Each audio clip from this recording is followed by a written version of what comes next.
ఇతిబలో రామో లక్ష్మణస్య మహాబలః రాజా జయితి సుగ్రీవో రాఘవేనాభిపాలితః. జానకీదేవి పలుకులు ఆలకించిన హనుమంతుడు విని ఆనందించి, అమ్మా, శుభప్రదమైన నీ దర్శనం వల్ల నా జన్మ ఫలించింది. పతివ్రతకు కావలసిన వినయ భావానుకూలంగా నీవు భాషించినావు.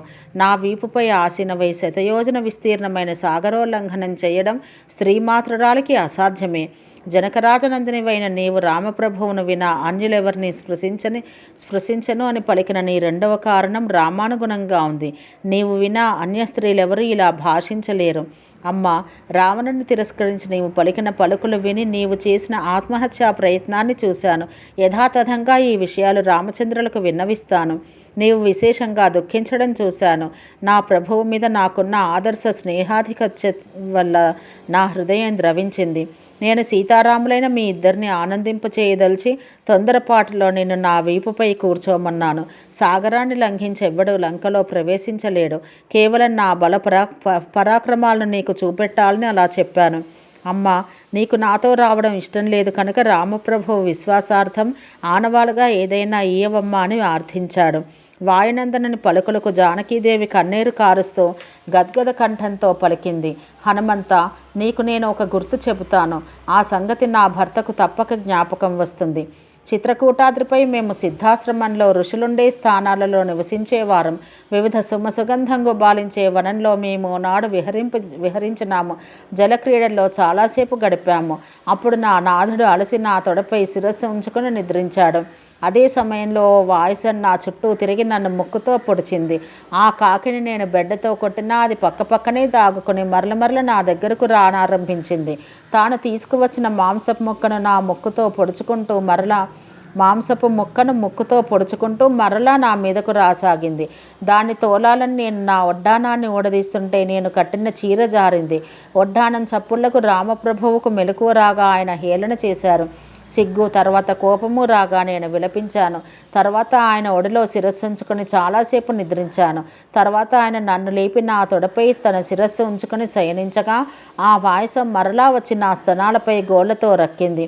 అది అలా నఖనాసికలతో నన్ను గీరుతూ ఉంటే నా నాథుని మీద రక్తం పడగా మేలుకొని ఆ మహాబాహువు నా కుచాలపై గల గాయాన్ని తిలకించి కుపితుడైపోయాడు. కుపిత భుజంగ సమంగా నిట్టూరుస్తూ, దేవి, నీ కుచాంతరంలో గాయం చేసిన వాడెవడు? 5 తలల కుపిత సర్పంతో చెలగాటలమాడేవాడెవడు అని ప్రశ్నిస్తూ దశదిశలా పరికించి రక్తసిక్తమైన ముక్కుతో గోళ్లతో ఉన్న వాయసాన్ని చూశాడు. అది సామాన్య వాయసం కాదు. మహేంద్రపుత్రుడు ఆ రూపంలో వాయు సమవేగంతో అలా వచ్చాడు. మహాతేజసంపన్నుడైన రామప్రభువు తృణాన్ని అభిమంత్రించి దానిపై బ్రహ్మాస్త్ర ప్రయోగం చేశాడు. ఆ అస్త్రం ప్రళయ సమయాగ్ని సమంగా ఆ వాయసానికి ఎదురుగా వెళ్ళింది. అంత ఆ కాకి ఆకాశానికి ఎగిరింది.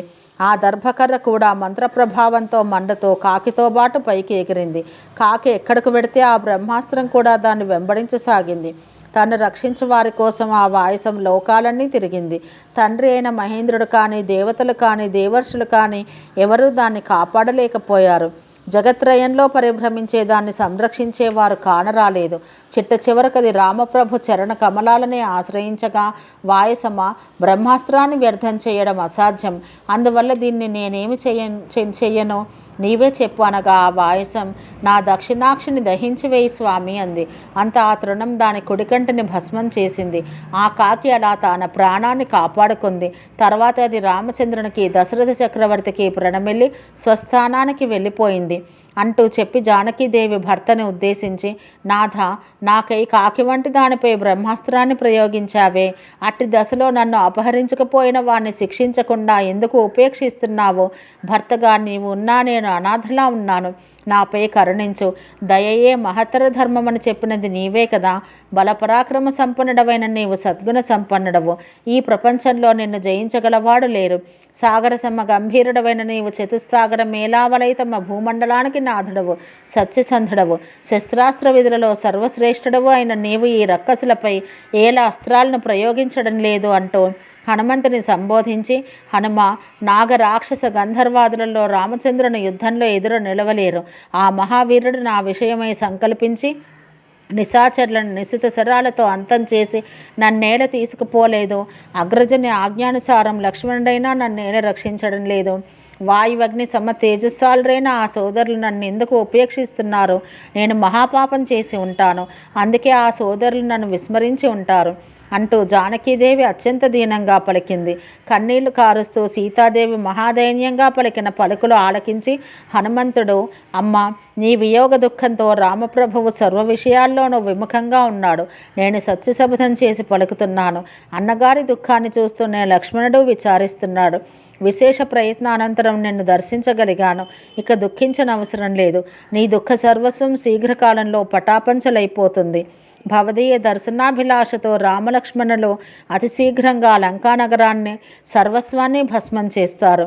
దుష్ట రావణుని పరివారంతో వారు అంతం చేసి క్షేమంగా నిన్ను అయోధ్యకు తీసుకువెడతారు. వానర వీర సమేతులైన రామ లక్ష్మణ సుగ్రీవులకు ఏమి చెప్పమన్నావో తెలియజేయి తల్లి అని కోరాడు. దానికి సీతాదేవి దుఃఖిస్తూనే, హనుమ, కౌసల్యానందనుడు సర్వలోక పూజ్యుడు అయిన రామప్రభువుకు నా సాష్టాంగ ప్రణామాలు అందజేసి వారి క్షేమాన్ని అడిగానని చెప్పు.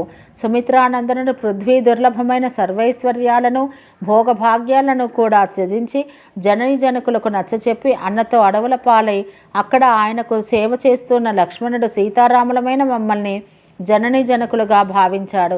రావణుడు నన్ను అపహరించకపోవడం ఆ మహాసూరుడు ఎరుగడు. దశరథ చక్రవర్తి వంటి వాడు మితభాషి సమర్థుడు, ఎట్టి కార్యాభారాన్నైనా మోయగలవాడు అయిన సోదర లక్ష్మణుడు వెన్నంటి ఉండడం వల్ల రామభద్రుడు మరణించిన తండ్రిని గురించి స్మరించడం లేదు. అట్టి లక్ష్మణునితో నేను క్షేమంగా ఉన్నానని చెప్పు. వత్స హనుమ, నీ ద్వారానే రామచంద్రుడు నా క్లేశాలను దూరం చేయగలుగుతాడు. నీ ఆధారం మీదనే ఆయన నన్ను తీసుకువెళ్ళే ప్రయత్నం చేస్తాడు.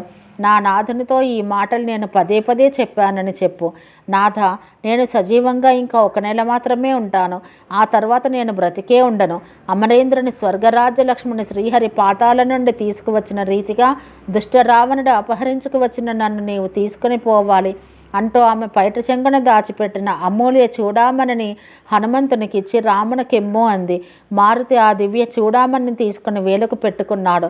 తర్వాత ఆ దేవికి ప్రదక్షిణపూర్వక ప్రణామం చేసి సవినయంగా ఆమె సన్నిధానంలో నిలబడ్డాడు. ఆమె సందర్శన భాగ్యం కలిగినందుకు అపారానందం పొందాడు. అతని శరీరం మాత్రం అక్కడుంది, కానీ మనసంతా రామప్రభు సన్నిధిలోకి పోయింది. వాయుకంపిత పర్వత సమంగా చూడామణిని ధరించిన హనుమంతుడు సంబరపడ్డాడు. ఓం శాంతి శాంతి శాంతి.